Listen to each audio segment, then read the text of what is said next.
The Nexus Arena floated in the void between star systems, a monument to galactic civilization's obsession with combat sports. For 3,000 years, species from across the Andromeda Collective had gathered here to watch their champions compete in the trials, brutal contests that determined trade rights, territorial disputes, and political leverage. The arena's translucent dome held an atmosphere while providing an unobstructed view of the cosmos beyond. Ambassador Keelan of the Vrex Confederacy leaned back in his observation pod, his four eyes tracking the current match with barely concealed boredom. Below, a Korvath warrior, 8 feet of scaled muscle and bio-enhanced reflexes, circled a Threnny fighter whose crystalline exoskeleton could withstand plasma fire. The crowd's enthusiasm was muted. Everyone knew how this would end. The Korvath would win. They always did. The human delegation has requested entry into the trials, his aide chittered nervously. Keelan's mandibles clicked in amusement. The humans? The ones who barely survived first contact with the Korvath raiders. The species that still uses chemical propulsion for half their fleet. The same, Ambassador. Denied. It would be a massacre. We're trying to integrate them into galactic society, not humiliate them publicly. Keelan waved a dismissive appendage. Besides, they have nothing we want. What would they even wager? They've offered the coordinates to Sol System's asteroid belt and mining rights for 50 years. That got Keelan's attention. Intelligence suggested Earth's system contained rare Earth elements in abundance. Still, sending a human into the arena seemed cruel. They were a young species, barely 2 centuries into space travel, and their biology was remarkably fragile compared to the established powers. Who is their champion? Keelan asked, a female, named Maya Okonkwo. Former occupation? The aide paused, consulting his data tablet. Professional mixed martial artist and military close combat instructor. Keelan's laugh resonated through the pod. A teacher? They're sending a teacher to fight Korvath warbreeds and Threnny shock troops, but the trials had their rules. Any collective member could nominate a champion. If the human wanted to throw her life away for her species' pride, that was her choice. Maya Okonkwo stood in the preparation chamber, rolling her shoulders beneath the form-fitting pressure suit that was standard issue for all fighters. At 5'7", she looked almost childlike compared to the other champions she'd glimpsed in the corridors. The Korvath delegation had laughed openly when she'd passed. The Threnny had simply stared, their multifaceted eyes glittering with what might have been pity. She understood. To them, she was nothing. Humanity was nothing. A species that had barely crawled out of its gravity well before stumbling into a galaxy already ancient and established.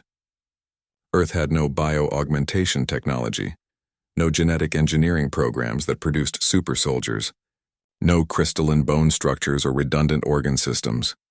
What Earth had was different. Her first opponent entered the arena to thunderous applause. A Korvath named Drakthor, undefeated in 17 matches. His scales were decorated with kill markings and his claws had been honed to monomolecular edges. He stood nearly 9 feet tall. Maya walked out to silence. The fight began with Drakthor's charge, a standard Korvath tactic.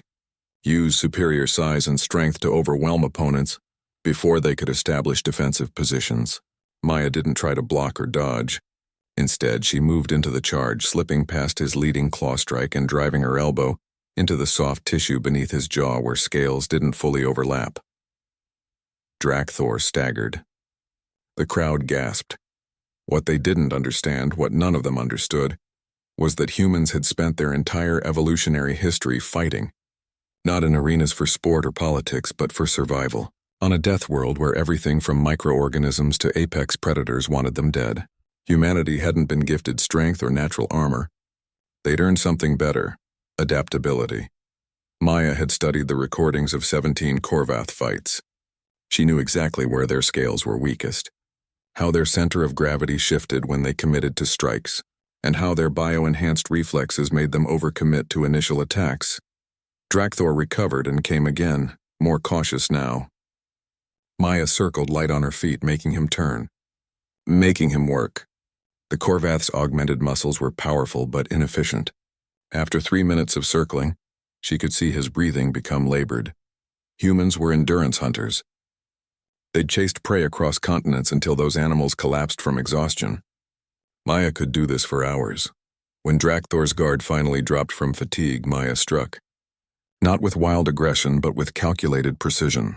A kick to hyperextend his knee, an elbow to his throat, a takedown that used his own momentum against him.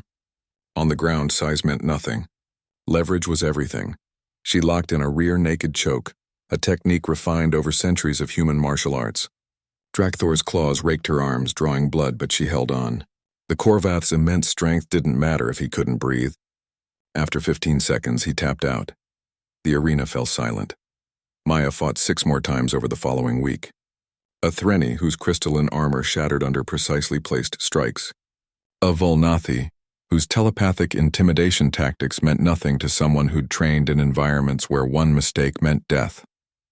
A sectar hive mind construct that didn't understand the human concept of fainting. Each victory was broadcast across the collective. Each time the other species learned something they'd forgotten in their millennia of civilization. Combat wasn't just about strength or technology. It was about will, about the refusal to quit, about being forged in the kind of crucible that only a death world could provide. Ambassador Keelan watched the final match from his observation pod, all 4 eyes wide with something approaching respect. The human, this teacher, moved with a grace that made the galaxy's finest warriors look clumsy. Every movement was efficient, nothing wasted. Where others relied on augmentation and genetic gifts, she relied on skill refined through 10,000 hours of practice. When Maya stood victorious in the arena's center, bloodied but unbowed, Keelan finally understood what Earth trained for. Not sport, not politics, survival. Pure, uncompromising survival against a universe that had tried its best to kill them. The galaxy had forgotten that the most dangerous opponents weren't the strongest or fastest. They were the ones who refused to stay down. As Maya raised her fist to the silent crowd, Keelan began revising humanity's status in his reports. They weren't a minor species to be patronized. They were survivors. And survivors were always dangerous. The galaxy was about to learn what Earth had always known. When you come from a world that wants you dead, you learn to fight. And when you learn to fight, you never truly lose.